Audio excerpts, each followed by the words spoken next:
It happens every time I take that first step outside the airport. And it's a smell you only get in this country. Well, what is this smell? Well, I've decided it's a mixture of mown grass, salty sea breeze, and fresh floral blossoms, lately with a bit of musky dampness thrown in. It's a wonderful smell to come home to. It can't just be me. Have you guys heard of Demeter fragrances? They're famous for coming up with colognes of all these common, popular, and fun smells. It's called the Demeter Fragrance Library. There's literally hundreds of them. And did you know they have a bottle called New Zealand? The subject and emotions around smells is actually quite fascinating. The science of smell is called olfaction. It's truly amazing. Our sense of smell is one of the most powerful and complex senses, capable of detecting over 1 billion different scents. It's closely linked to our memories, emotions, and even our behavior. When we smell something, odor molecules travel through the air and are detected by the receptors in our noses.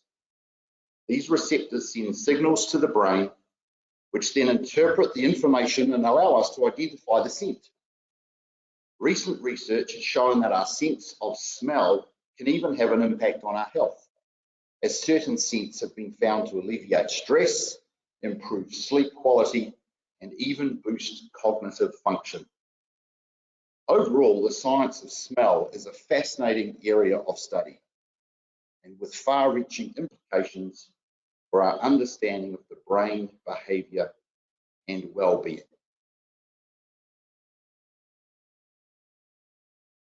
Thank you, Google, for that part. Now, to be fair, I've been thinking about doing this exhort for a while now, but when Jonathan did his recently on ears and hearing, the tuddingers, it was just too good an opportunity not to follow up and do one on smells.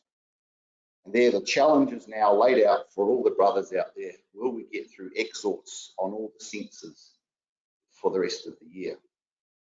My aim with this exhort is simple. First, I want to spend a couple of minutes looking at the phenomena of smells and look at a couple of everyday experiences that I think we all have with smells. And taking that as context, I want to then look at a story in the Bible to help us prepare for the emblems.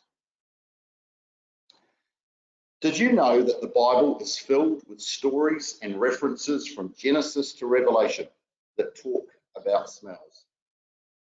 I could talk about the smell of sacrifices, the sweet smelling aroma, the wish of Isaac to have his son come closer so he could smell him, the king's spikenard, the stench of the manna that went off, the smell of fire, talks about the smell even of the approaching battle, the fragrance of Lebanon, or the golden bowls full of incense. I could, but I'm not going to. Instead, this morning, I'm just going to focus on one story. And in doing so, I hope you'll see, like I did, that this story is often misunderstood. We don't see the full significance of the meaning behind it. And what helps us uncover the deeper significance of the story is, I believe, a better appreciation of smell. So let's start there. There are two things about smells I want to consider. The first is, have you ever noticed how a smell can so quickly and easily transport you from your current situation and environment and take you to a completely different space? It's remarkable. It could be a childhood memory, a holiday highlight, a romantic moment on the beach, a favorite food, or simply the known sensation of how a smell can pull you away from what you're doing, how you're feeling, and whisk you away to a happier place. Need proof? If I ask someone right now to turn on the coffee machine and grinder next door, half of you would stop paying attention to me and you'd wander off to your coffee happy place. The simple smell of beautiful, freshly ground espresso beans will do that to you. Or should I say, some of you. Okay, so we've established that the power of smells can be significant, that a simple smell has the ability to take us to different places. The second aspect of smells I want to consider is probably best summarized by this picture, a lift or an elevator. Have you ever been in a lift? The lift stops on a floor, the doors open, someone gets in, and your first thought to yourself is, whoa, did you just take a bath in your perfume? I think we've all been in these situations where someone who has potentially gone a bit OTT on the spray atomizer walks in the room or the elevator, and the sense of smell, the pungentness of the smell has just been overwhelming. As I was preparing this exhort, this story was running in the Herald earlier this week. Maybe I just have a sensitive nose, but I find that sometimes that heavy perfume can even linger in your nostrils hours after. Okay, so we've established that some smells have the ability to transport you away to a different place, and some smells are so strong they appear to fill and take over the whole room. Let's turn to the story in John chapter 12. It's the story of Jesus being anointed at Bethany. With this background in smells, maybe you'll be able to read it with a different understanding and appreciation. It's the first 8 verses. Casually, I think we sometimes gloss over this story. We know the story well. Maybe because of Judas's indignation, we focus too much on the cost of the perfume, that it was valued at an annual person's salary, so it was clearly really expensive.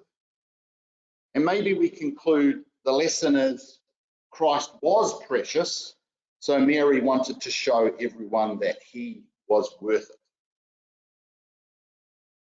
I've been guilty of this interpretation and leaving it there. Now, there's nothing wrong with this interpretation. It just misses so much of the meaning and significance of not only what Mary did, but how what she did, how she showed deeply, how she appreciated and anticipated what was coming. So you're all there. Let's read from chapter 12, verses 1 to 8. 6 days before the Passover, Jesus came to Bethany, where Lazarus lived, whom Jesus had raised from the dead. Here a dinner was given in Jesus' honor. Martha served, while Lazarus was among those reclining at the table with him. Then Mary took about a pint of pure nard, an expensive perfume. She poured it on Jesus' feet and wiped his feet with her hair. The house was filled with the fragrance of the perfume. But one of his disciples, Judas Iscariot, who was later to betray him, objected. Why wasn't this perfume sold and the money given to the poor? It was worth a year's wages. He did not say this because he cared about the poor, but because he was a thief. As keeper of the money bag, he used to help himself to what was put into it. Jesus replied, "Leave her alone. It was intended that she should save this perfume for the day of my burial. You will always have the poor among you, but you will not always have me." Now, I want you to consider this. Men from the Middle East don't tend to be clean-shaven or have hairless bodies. In fact, Middle Eastern men are generally very hairy. They've got thick hair, big beards, hairy chests, hairy backs, hairy legs, hairy feet. They're just generally very hairy men. So as this perfume was poured and applied, it literally infused and infiltrated every pore and every follicle. And did you know, back then, you didn't bathe or shower like we do today. No showering and scrubbing yourself clean with your new Methvin oscillating multi-function head, shower head. Yes, they would generally wash with a towel or a splash, but if you consider the grueling schedule of Jesus's final days, he may not have even had the chance or opportunity to wash or bathe that well, especially around his feet. So this act that we see in a room that we tend to consider as a one-off, live in the moment event, complaining about the waste of expensive perfume, was really anything but. In Mary's love and preparation for her Lord, in her anticipation of his needs, she was giving Jesus a gift that no one could take away from him. And here is the wonderful truth. For the last week or days of Jesus' life, he ponged like someone has potentially never ponged before. And it wasn't a horrible smell. It wasn't a ghastly smell, a repulsive or a gagging smell. It was a delicious, delightful, fragrant, luxurious smell. One of the best smells in the world. Isn't this thought amazing? Anytime that Jesus needed to be taken somewhere warm and loving, even if it was in his own thoughts, he simply needed to close his eyes and breathe in, even if it was just for a fleeting moment. When he was being flogged, when he was being abused, when his clothes were being ripped off him and sold, even in his final painful hours, he simply needed to breathe in, and instantly, as that now familiar smell hit his nostrils, he knew he was loved. He would have felt that beautiful and pleasant aroma of support envelop him. And here's what's also incredible about this event. In those difficult final days, wherever Jesus walked, wherever Jesus went, regardless of what they tried to put on him or what they tried to take off him, every person in the street, every person in the courtyard, every person at the crucifixion would have stopped, turned to the person next to them and said, do you smell that? What is that delightful, amazing smell? In the circumstances of what they were witnessing, it would have been quite a juxtaposition. And that smell would have lingered for hours and days afterwards too. Mary's gift was truly multi-dimensional. Mary was scolded, ridiculed for appearing to waste an expensive perfume on her friend, on her Lord and Master. But instead, we see that in care, in preparation, and indeed in anticipation of what she knew he was about to go through, she not only gave him something that no one could take away from him, she gave him the strength and comfort to get through what he was about to face, or certainly helped with that. Maybe the only people at the time that understood this in the room was Mary and Jesus. For he says, leave her alone. It was intended that she should save this perfume for the day of my burial. You will always have this poor among you, but you will not always have me. God in his love has given us the joy of smell everywhere we go. Perhaps smells, fragrances, are one of God's daily reminders to us of his love and his care. As we consider the smells of Jesus' last week and his love and preparation in giving his life for us, let us take this time to consider how we show care, how we show love, how we prepare and anticipate others' needs as we walk together towards God's kingdom.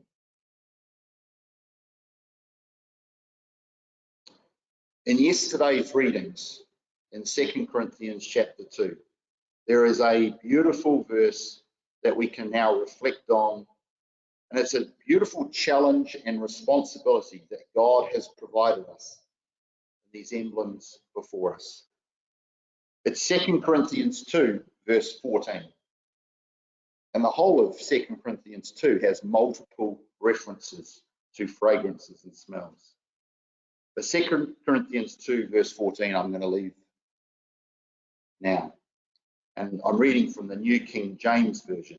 Now thanks be to God, who always leads us in triumph in Christ, and through us diffuses the fragrance of his knowledge in every place.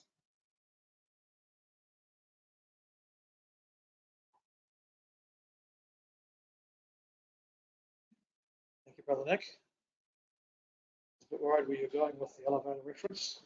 I've had slightly different experiences with people coming out of elevators, so yeah. Adds another level of power, doesn't it, to the quote, beautiful are the feet of them that walk upon the mountains that bring good tidings or bring the gospel. Thought as an introduction to our consideration of the emblems, brothers and sisters, we take a quick reading from Matthew 26. The first day of the Feast of Unleavened Bread. The disciples came to Jesus and said to him, "Where do you wish us to prepare for you to eat the